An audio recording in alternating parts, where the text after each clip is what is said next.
what's going on today? This is the Four-Time Dope podcast, and I'm one of the hosts, Kwame, and I want to introduce the Segway King, Jermaine. I want to introduce Kasharo. I also want to introduce Young Stedman over there. Young Stedman is Young Stedman now. Yeah, official. I definitely want to start off also giving Young Stedman congratulations. He just got married this past Saturday. He was able to participate during Zoom, and then I'll say it was definitely amazing, man. I enjoyed the actual seeing you and Faith getting married and stuff, and I was very impressed with the jazzy Atomic Dog interest. Talk about it, dog. I was like, yo, I never heard something so. The jazz, the whole full band. Dog. Yeah, it just was nice though, man. I definitely enjoyed it though. It was good. Congrats, dude. It was the suit for me. That did it for me. Creamy baby. Yeah, it just was nice, dog. You know what I'm saying? Cream outside. Yeah, but all jokes aside, man, like we definitely, I'm happy for you, man. So you know what I'm saying. So I definitely acknowledge your new steps, man. Like I said, at least me and Shaw had crossed those thresholds already. So like I said, you want to lean any kind of advice, man. We here. Yeah. But today, man, we got some special guests. We have like 3/4 of Off the Record podcast joining us today. Individually, we got Quan, we got Brandon, we got Mike. So fellas, thanks for joining us today, man. I'm looking real excited about doing this pod, man. Thanks, man. Appreciate it, man. We blessed to be here, man, and thanks for being a part of your podcast, man. Yeah, listen to 4 Times Dope, man, and y'all that definitely got the flavor. So appreciate it. Yeah, man. Yeah, thanks, man. I definitely appreciate that, man. But before we jump into and get too serious, whatever, I had wanted to know has there been like something like a word or some kind of saying or something that you recently just learned about, but you might have heard the word, but you never really knew the true meaning of it? And it might be a little difficult loaded question right there. Yeah. So I can go ahead and start it. So I know the past year or so, whatever, this word I happened to listen to the Joe Budden podcast, and they was talking about Eskimo brothers. And I'm like, what the hell is an Eskimo brother? So I don't know if I was the only one in the dark about that, whatever and stuff. But if anybody want to chime in, if they know what that is, and tell the audience. No, what is it? Isn't that, if I'm not mistaken, an Eskimo brother is the two guys had sex with a mutual girl. Yeah, at different times. But y'all cool though, or y'all at least cordial. Yeah, it's like, that's my Eskimo brother. There you go. I mean, wait a minute. So you both know though, right? Right. We're firm on I fucked her, you fucked her. There we go. We Eskimo brothers. Oh, okay. You said that. I was like, That's definitely new. I ain't know that. The first time I ever heard that. Yeah, that's the first time I heard that joke. Yeah. Okay. Eskimo brothers. I was cracking the hell up, but I was like, damn, I'm the only person who never heard this before. This is how I felt too when I heard it, but it was saying it so freely on the show. Like, yo, that's your Eskimo brother, but it was comparing itself to other celebrities and stuff like that. But I was like, damn, we can keep that local because I know, I'm sure I got a few Eskimo brothers out here. I'm kind of happy. Kim Kardashian has quite a few Eskimo brothers. Yeah. Jennifer Lopez has a lot. The epitome of actually great examples right there. Yeah. And there's another word I also didn't actually I heard this word of course a million times, but I never understood the true meaning of it. Is dirty macking. I don't know that. I know that. Say that shit. I know that. Who know that? Mike, you know that? Yeah, we heard of dirty macking. I know dirty macking, but listen, Quan uses that on our show more than anybody, so I'll let him explain what dirty macking is. Oh, okay. So I just when I even heard the word dirty macking, something inside of me that shit just made me hot. I don't know what it is.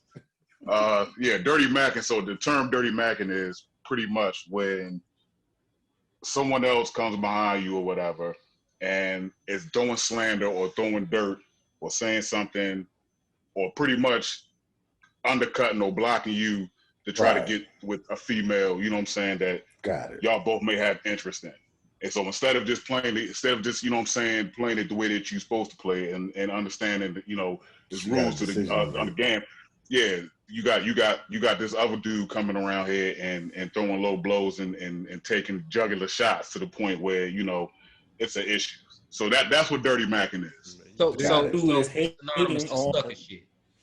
What you say, Jermaine? Pretty much. It's synonymous to sucker shit. Yeah, exactly. It definitely can be exactly doing that sucker shit.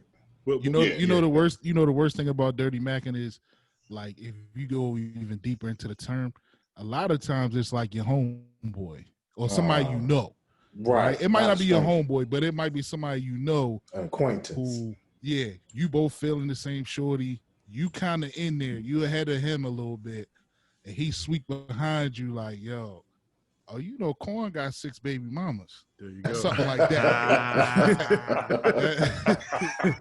That's like the true essence of dirty macking. So what do you do in that situation though? Like you and like one of your homeboys interested in the same girl, like you know, Quan, you said you're supposed to, you know, do it the right way. How do you do it? Like, do you just compete? I mean, what do you do? Fight to the door. Fight to the door. I used to like fencing, like, you know what I'm saying? Yeah. Like, you know. I mean, and you both want it. Like, it ain't a chick where you be like, yo, nah, you can have it. It's a chick like y'all both want. Personally, me, I've been in this situation, something similar. I just fall back. I think let her decide. Because exactly, communication can get. Here's the thing.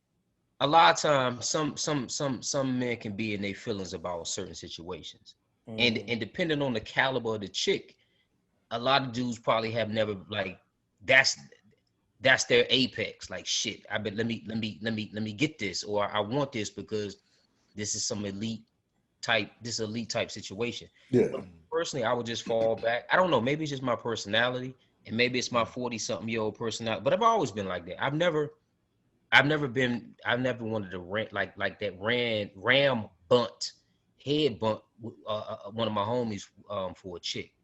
You know what I mean? I don't know. Right. Maybe it's just me, Yeah. but I if it's one of my homies, that's different because I'm with that fall back position that you take, but just a cordial or mutual acquaintance, which can be. I ain't falling back. I'm going forward. Sorry.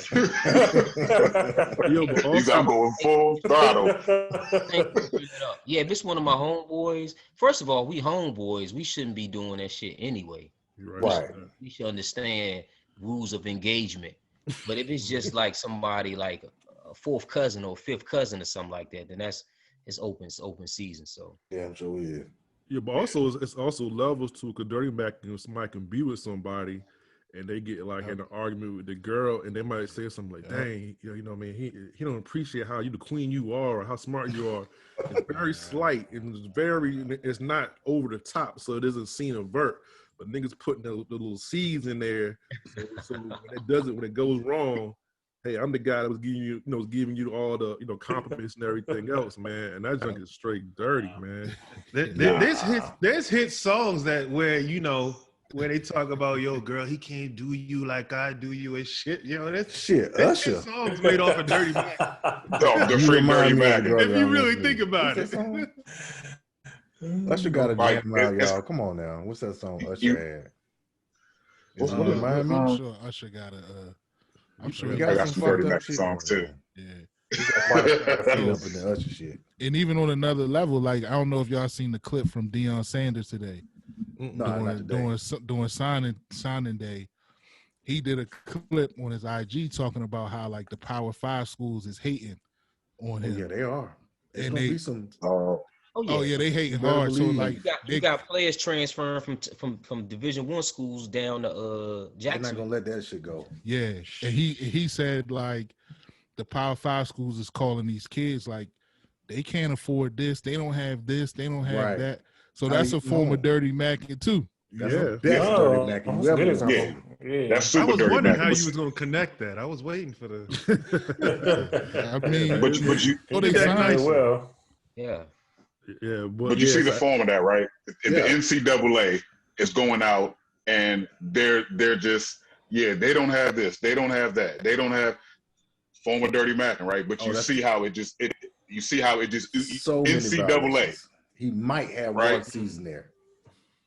Yeah, that's on, crazy though, man. But yeah, we can go ahead and jump into it. Let's somebody else got something else they want to share before we jump into it.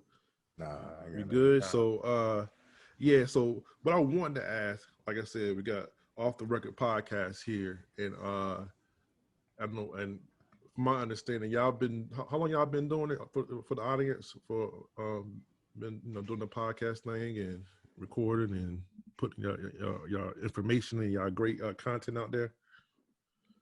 We just a little over a year, man. It was a year for us in November, I think. Okay. It's a little over a year. All right. So with that being said, like over that year, I'm pretty, and the answer may vary between y'all though. But as far as like, what would you say y'all most controversial show was, or your most popular show over that course of the year?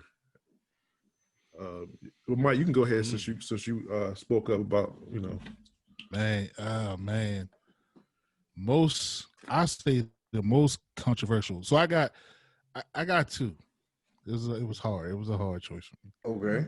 But I would say most controversial for me personally, that affected me personally, was Happy Life, Happy Wife episode.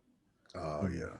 And what happened with that is like, I said some things in the episode, and I think one of the questions was, have any of us ever withheld sex from a significant other?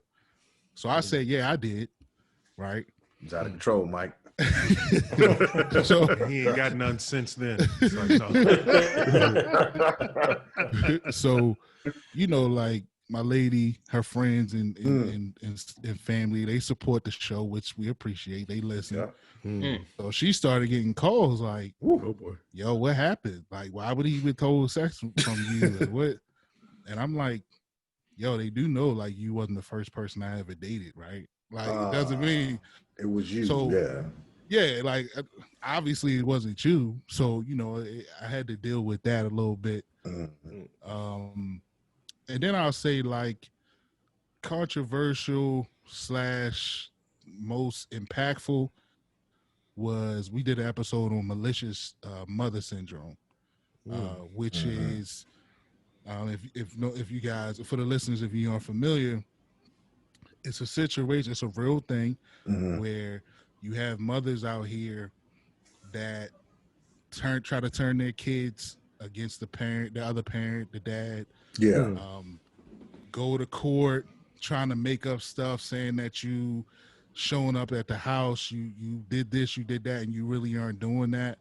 And just trying to strip these guys, these men, their kids from them, man. And like I just did a Twitter search. I just searched the term, and all of this stuff started coming up, and it was like regular people on Twitter that was tweeting about it. So I started reaching out to them. Yo, we doing a show, man.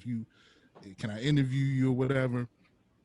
And I got a couple people to hit me back, but one guy in particular, man, this guy, he was all the way in London, and I kind of forged a relationship with him now, but he kept me abreast on his situation. But he was currently going through a court battle where he was literally fighting for his kids.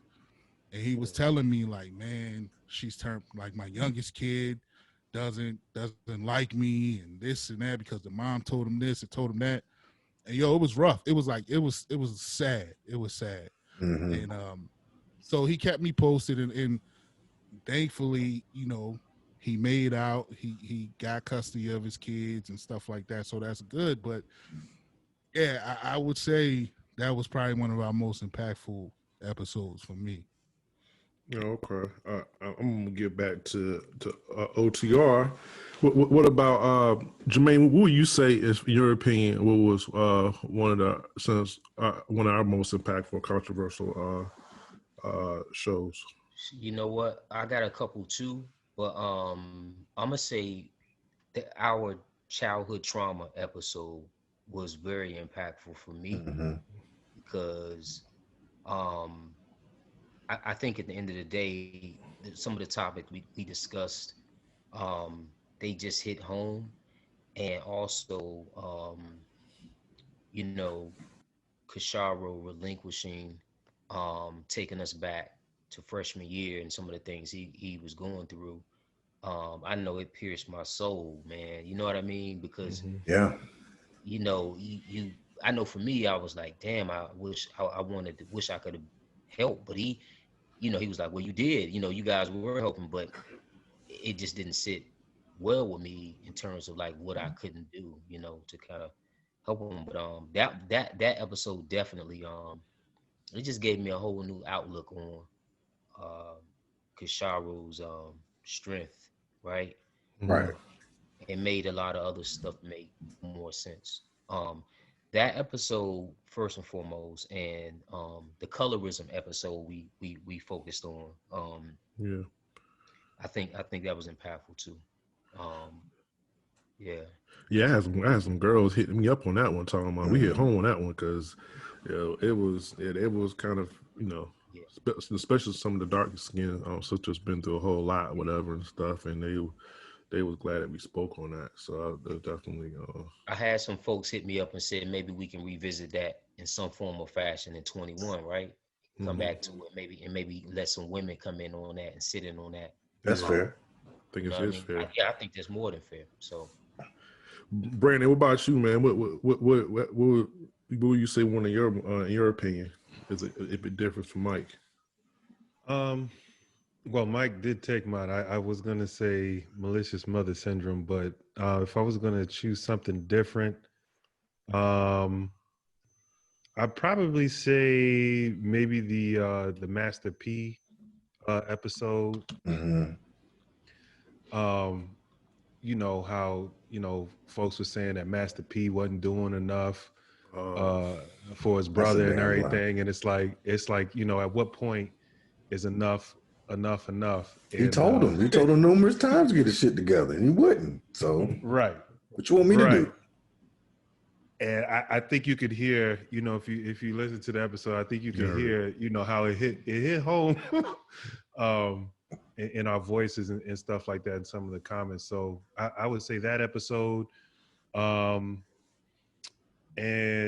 another one, controversial, probably relationship pressure. Relationship pressures when I forget the Kadeen and I forgot her husband's name, but he came out and said that he felt that his wife pressured him into marriage. Definitely. Well, not into marriage, into a monogamous relationship. Okay. Because you know, the thing was, it was like, women, you know, if you know, down the line, you're not going to be able to satisfy your man's, sexual drive, then why force him into a monogamous relationship? It's either me or it's nothing at all, that type of thing. And so I made a tweet off of that. I forgot what it was. Oh, it was basically the women in the comments. It just there were some interesting things said in that whole ordeal. So I'll say those two. Oh, okay, cool. Jamie. I'm sorry. Yeah. So it wasn't controversial. Obviously, it'd be popular too. Yeah, childhood trauma was obviously the one for me. The other one was who was your village, because it's like, where did you come from? Yeah. That stuff really makes you who you are. That's your story, because my story is different from, say, Jermaine or Quan's story, because my grandma had a piano in the front room. You know, what are the chances that you did? But I thought that everybody did, had a piano in the front room that you played. It's like, what are you talking about, James? Like, that's what makes us different. Mm-hmm. So, or similar, because I didn't know. Or similar. Yeah, because my grandma had one in her living room too. Upright. Yep. Horrible tuning. Yeah. That shit was terrible. My grandma had one too, though. I ain't gonna front. That shit was terrible, but grandma had it. She played it. So, Homecoming was the best one for me because it's like, yo, we get to really talk about how we knew each other, which was from North Carolina Central. In Homecoming, that experience unto itself it's its own thing from each HBCU and each PWI. Each school has their own thing. And we all think that ours is the best, but I have proof that ours is the best. Ours is the best. I mean, we got a bowl, a literal bowl. You go stand in after the game and just kick it with a DJ to your feet hurt and you go home. So those two podcasts, well, those 3 episodes for me were the best. Okay, Quan, about you, man? Man, so the most popular one that I think thus far that has been that stuck out of my mind, Black Fatherhood. I think it was something to where we needed to touch on, and I felt as if that we gave a voice to a lot of Black fathers, just a voice to be able to be heard, you know, in the sense of the love that we have for our kids, the sacrifice that we provide for our children, and the day in and day out pressures that we have to endure and face as parents, as Black fathers. So that for me was something that was it was good. I mean, the feedback on it was really great. I got a lot of text messages from people just saying, you know, it's great to know that we're able to actually shine some light and to show, you know, Black fathers in a positive light, positive realm. So, yeah, man, that for me was, yeah, that one for me was popular. And then the episode we did with Flip, the interview we did with him, it got a chance for me. And it's funny, Jay, when you talk about Homecoming and when you talk Sanders, about right? college. Yeah, with Flip Murray. Flip Murray. Right? We got a chance to, you know, for me, it put me back in the mood of being back in college. Like it put me back at Shaw, put me back being around North Carolina. So, and it kind of just gave me that memory of, you know, what I was doing around that particular time during CIAA, as well as those 4 years that I was in school. Yeah. So yeah, for people who don't know, Flip Murray, who played at Shaw and going to the NBA and his journey. I listened to your episode. That was pretty good. Kashara, real quick, what do you have? Is it any different? For me, controversial. I don't think. Popular. I don't feel like any of our episodes have been controversial to me, but for some of the listeners, I would think the cancel culture episode might have been the most controversial, only because that's the one I seen. I think I got a lot of feedback from females about that particular episode. They didn't like some of the opinions that were shared on that show, and so it rubbed some of them the wrong way. But you know, they still said they'll continue to listen, but they definitely made it clear how they felt about that particular episode. So I think that was the most controversial. Yeah, well, as far as feedback, you know, I don't feel like it was controversial, but you know, everybody's opinions is different and everybody's takeaway is different. As far as the most impactful episode, you would think it would be the childhood trauma episode for me, but it wasn't. That wasn't the most impactful for me because I lived it and I had to tell that story. So it was more impactful for other people, but not for me. But for me, all of them have been impactful to me because I feel like every episode we have done, I always walk away feeling like I gained some type of knowledge or something. So I was impacted by something that was said on each episode. So all of them have been impactful to me. And actually, the only episode that I've never went back and listened to was the childhood trauma episode.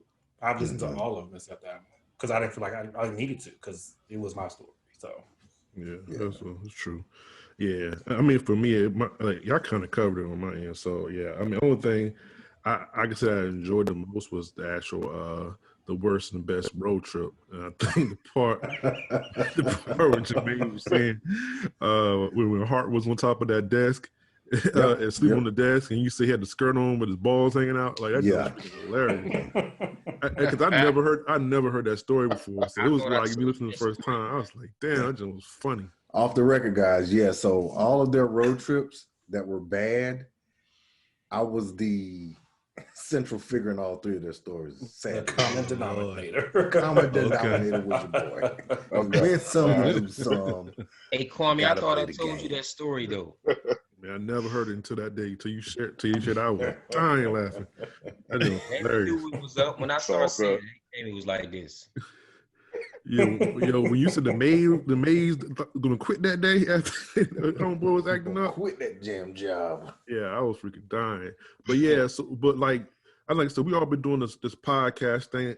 What is like the biggest you think misconception that people have actually about podcasting? Alice about to join in. The other fourth member of Off the Record podcast is joining us in. Okay. Okay. 8 for 8, Joel. 8 for 8. All right. So he's all right. So while he's coming on, what do you think the biggest misconception about podcasting for somebody who's not used to it? That is, I would like to start and say that people think that it's easy. Mm-hmm. That it's easy to just do a podcast, but there's a lot of behind the scenes stuff. I mean, I'm here with a ring light and a microphone and I had to go to my office to get the right computer. So it's not easy. You just can't pop up and do it. You have to have skill set, and know-how and stick-to-itness to continuously keep doing it. That's right. How you doing, Alice, man? I knew you was logging in when I told me you was joining in on us. I'm good, man. How's it going? I appreciate you guys having me and my co-host there. Yeah, no problem, man. No problem at all.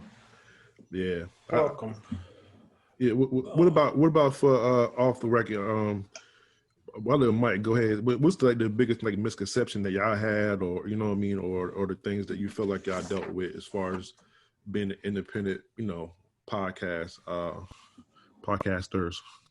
Well, I agree with Jamie, man. Like, I think people feel like we just get behind the mic and we talk, and it's a huge grind. It's a lot of work, especially if you want to be successful and you want to put out good content. I personally hate editing.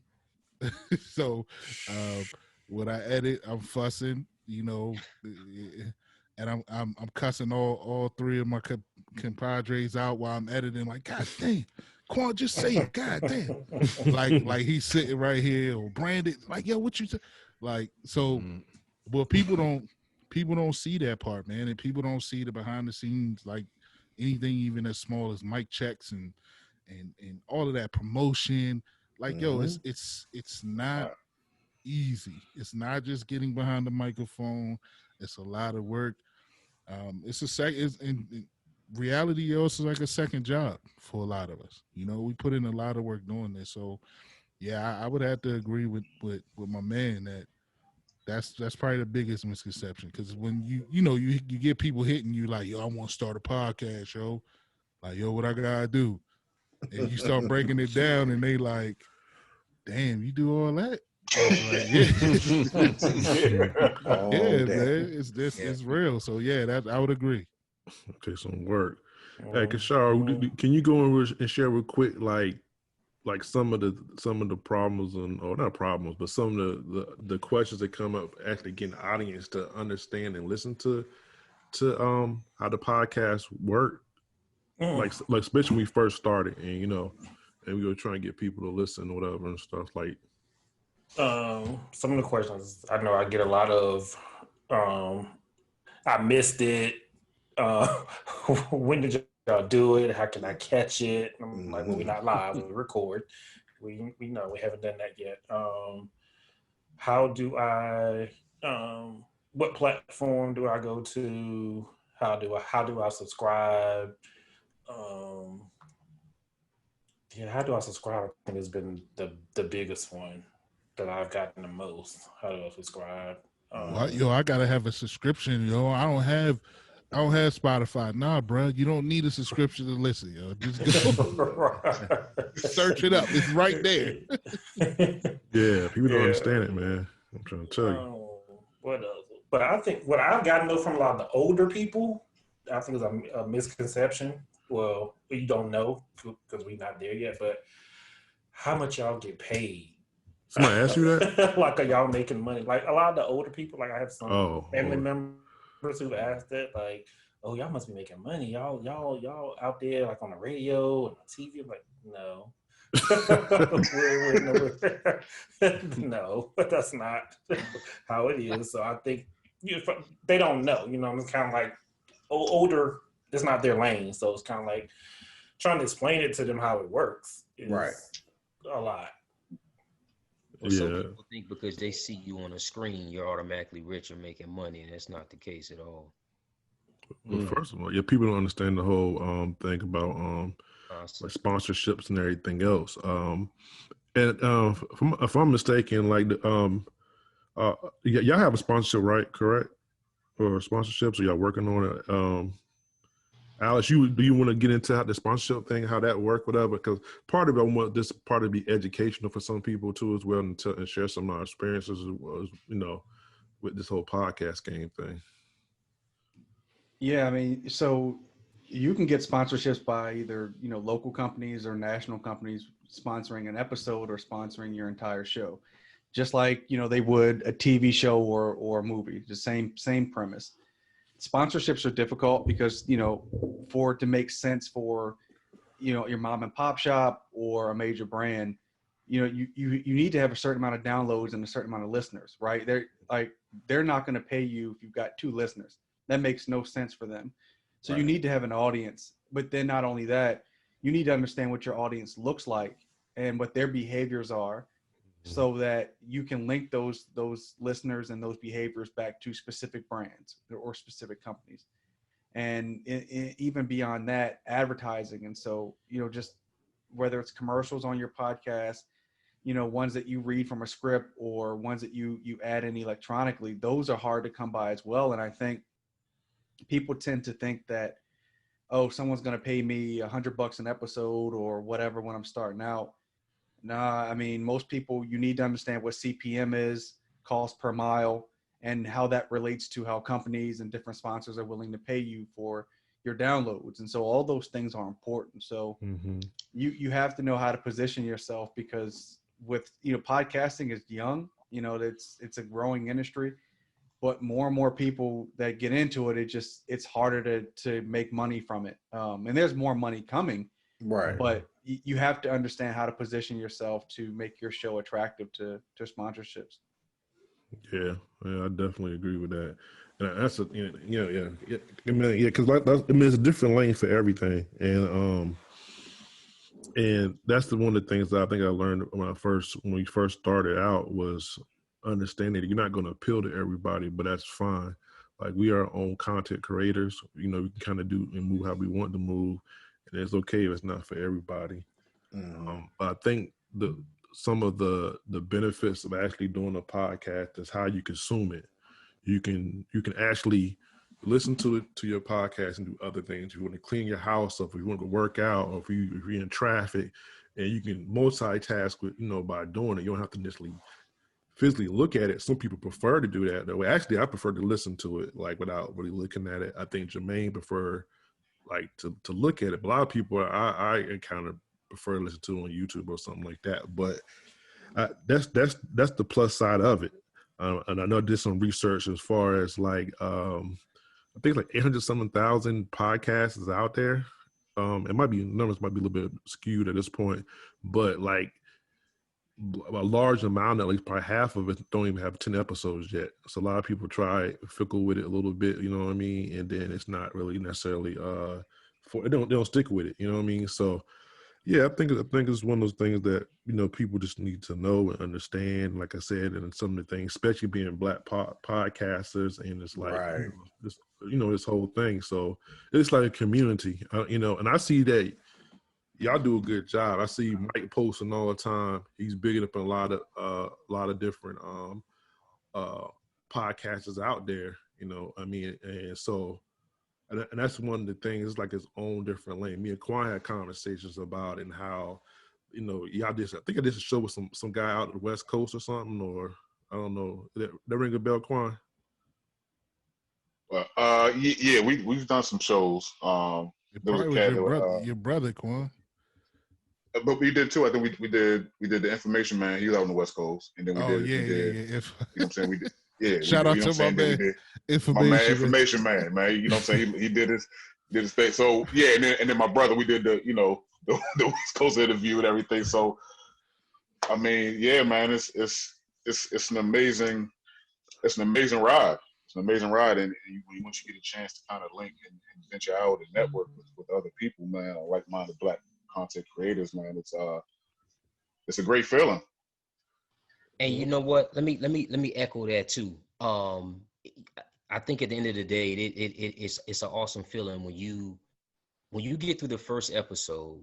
You know what I mean? When you get through the very first episode, and you start getting some feedback here and there, it's like completing a book, or I don't have kids, but I'm almost certain it's almost like that, right? But here's one misconception I just want to touch on, and we'll transition. For some reason, when I started reaching out to people, and I reached out to one of my homegirls, she's actually a college basketball coach in New Mexico. She has a podcast. So her and some other folks who have some substantial content, but it's something about the Black podcast community. When I reached out to them, and the response was, but it was strategic, was basically, in so many words, I need to listen to it to make sure you guys aren't goofing off. You understand what I'm saying? You guys have something credible to say. So now, don't waste my time. Yeah, them knowing me, they know I'm not going to be a part of verbal foolishness. But the fact that we're in that under that Black podcast umbrella, I think at the end of the day, I don't know, maybe it's a stigma that it's going to be just something that's not credible, whatever the case may be. Which can be part of the intimidation for folks trying to start it. So, with that being said, nigga, was that a fucking segue on your? Do it, drop it. Speaking of intimidation, hey fellas, holy shit! Segue God, my man, Craig. Hey, listen. In terms of intimidation, a quick question. In any random order. Matter of fact, we can start with the fellas from On the Record podcast. Off the record, yeah. Off the record. Have any of you ever been intimidated when it came to approaching a woman or trying to date a woman? And also, what is it about a particular woman, or what has intimidated you about a woman in the past? Start with Brandon. What you got? Brandon quiet though. Let's get Brandon in here. Yeah.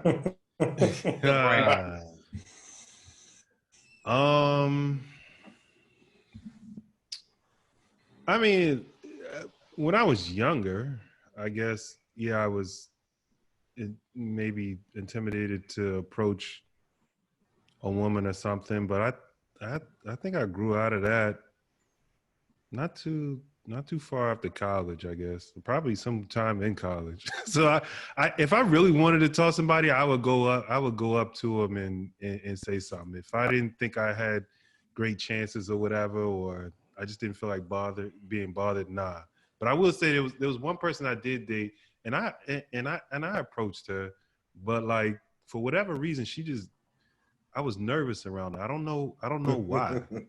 I don't know. I mean, she was attractive just like anybody else I've dated, but I don't know. When I was around her, for some reason, I was nervous.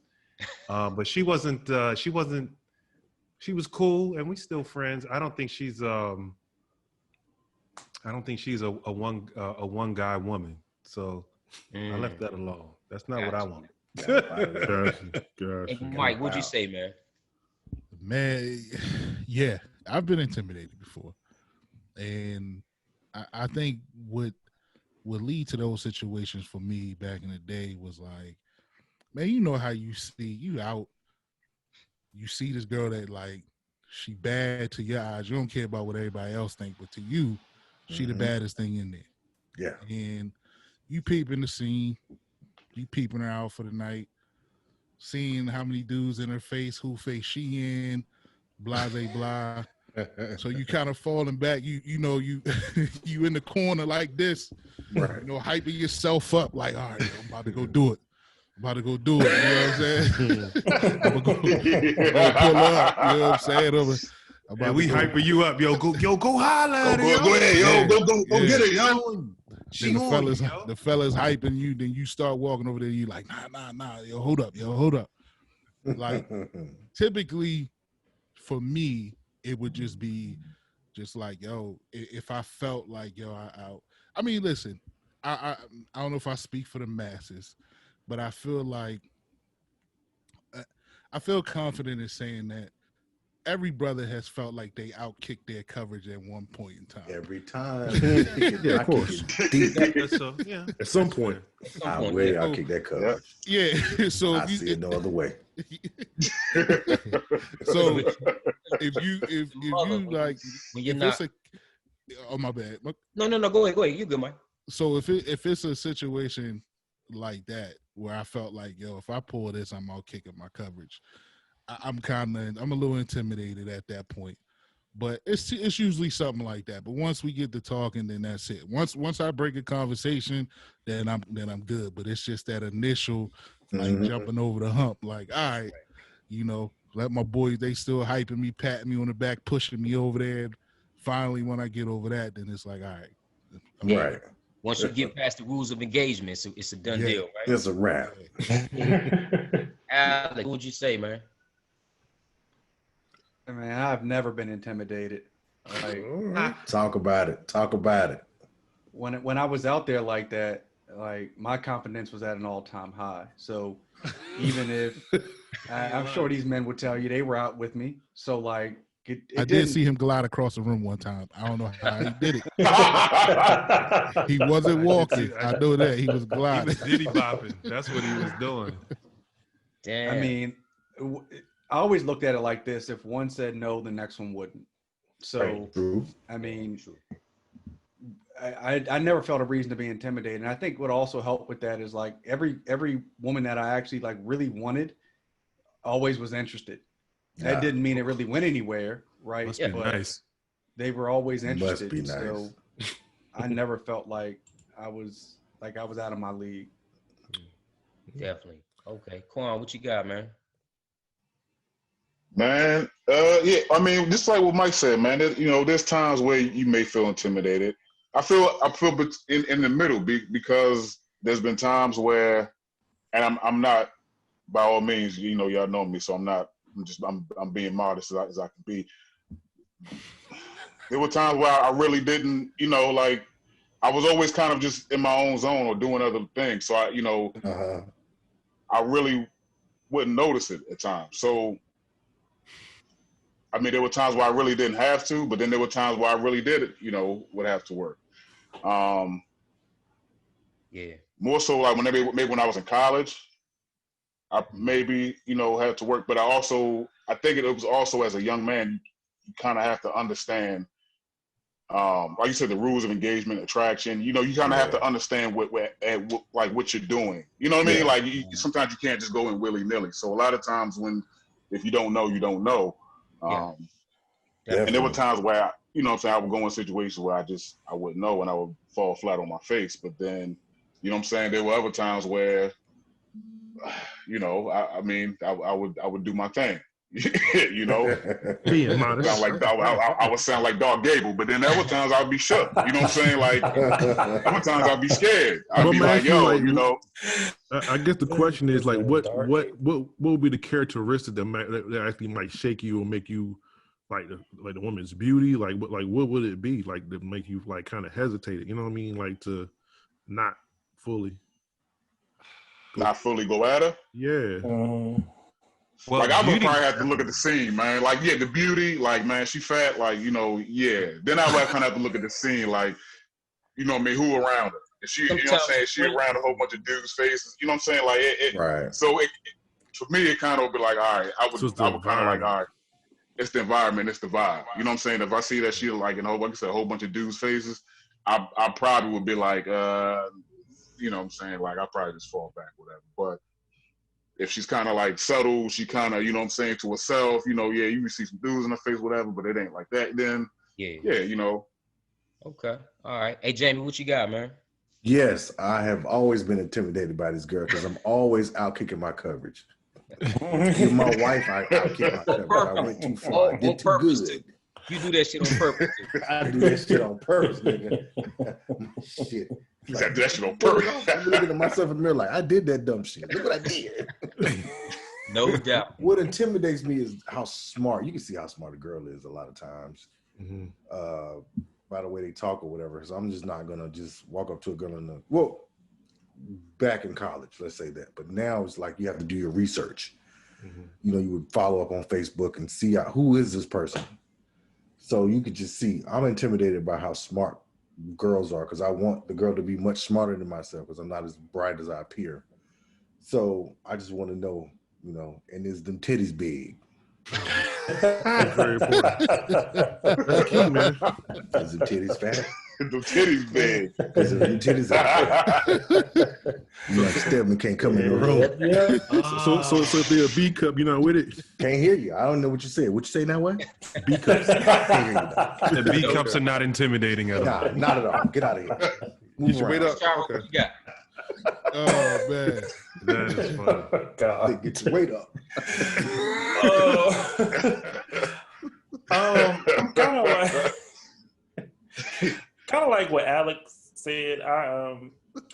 It took a lot to shake me, really. Like, don't much really intimidate me. So I've never been intimidated to talk to a girl, but just thinking about this, the only thing I think would really intimidate me. This is crazy, but I would have to get to this point before I would know. An older woman, if I was dating an older woman or dealing with an older woman and she was more sexually advanced than me, so just I think that would intimidate me. It would be a good thing. Don't get me wrong, but she just done all this stuff or just asking me to do this and do that, and I'm looking like, nah, I ain't never did that. Like, you know what I'm saying? So I think that would intimidate me. hey, Kashar, let me pick it back on that with you, man. Like, I feel the same way, man, because like that's another thing that would intimidate me too. Chick with a lot, like if she's sexually super advanced and she got a lot of bodies. Gotta be honest, right? Yeah, you know what I'm saying? Like I you know, she knows how to do certain things, and I've never seen this shit before. Yeah. You kiss your mother with that mouth, you nasty. You know what I'm saying? Like, nasty. Paul, what you got? I like it. Go ahead, Kashar. No, just to piggyback on that real quick. This is crazy. Like, I'm with Jamie. Like, I've always been a breast man, a titty man. But I think as I got older, I realized, you know, most people are like, oh, damn, she fat or whatever. I think I realized why I never really gravitated to the chicks who had like the real fat butts, because I think that part intimidated me. Like, hey, I don't know if I'm gonna be able to handle this. You know what I'm saying? But when I actually got the experience, I was like, oh my god, I can handle this. Now I understand. Hey, fellas, look, as the famous words of one of my favorite superheroes, The Thing. Slaughtering time. Yo, man, I don't know, bro. Like, oh man, That's real though, man. Next time.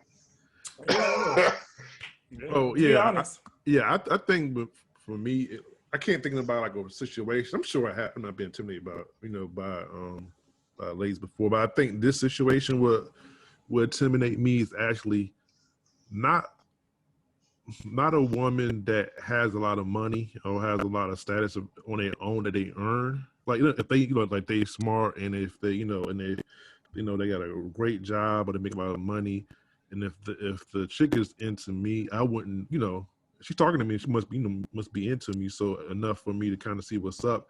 Yeah, that situation would intimidate me. But I think if I dealt with a woman who been with a person that had a real high status, like a guy that had a whole lot of money that treated her and I guess exposed her to a certain lifestyle that I can't fulfill. Yeah. So for example, she told me her last boyfriend, Michael Jordan's ex-wife. Who? Juanita Jordan. Yeah, somebody like that. You know what I'm saying? You come behind that. You come, you know what I mean? So it's almost like, but damn, I can't, do an overnight trip to, or a weekend trip to Greece just like that. You know what I mean? I have to save my money up a little bit, you know what I mean? Trying to get my, get myself together. This?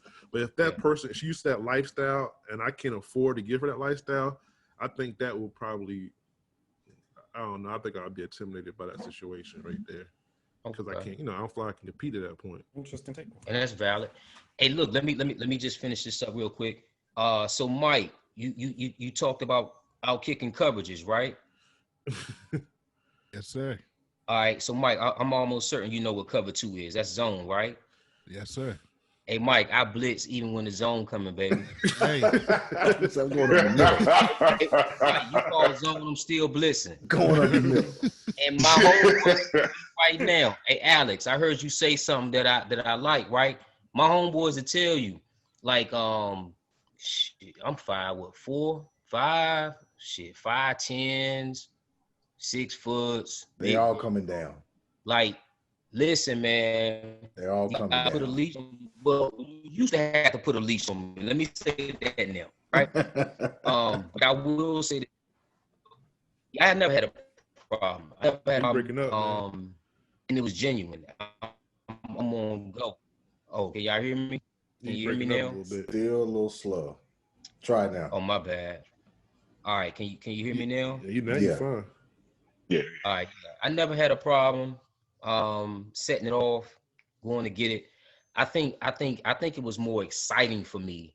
I didn't think about rejection, that I just was like, fuck it. Right? Fuck it. And most of the time it worked out. Now I will say this. Now, in terms of what's I don't really think it's intimidating, but I think, when I meet a woman who can speak my language, or she's accomplished, just as accomplished and stuff like that, and her experiences kind of match mine, it's not that I'm intimidated. It's more so I actually look to learn something from a woman, but I think if she's talking to me about some things that I'm totally unaware of, I think that can kind of make me feel as if, damn, I need to play catch up, or whatever the case may be. Not fictitiously become somebody I'm not, but I just feel like sometimes women have a way of introducing you to new topics and new things like that. That can be mildly intimidating. But other than that, man, I never had a problem at all. Yeah, I don't know. Maybe it's just my personality. It is. You be going for it, Jermaine. Go hard, like you always with the set it off king. Like that nigga turn your head. He be in some chick's face. He like, damn, where Jermaine at? Or niggas already in the middle of traffic, sitting in the car, he hops out, jumping some other chick's car. Like, oh yeah, freak me. That was negotiator, baby. Negotiator. I seen Alex do the same thing. Sir? Yeah. Hampton, Virginia. Nigga hopped out the moving car. Whoa.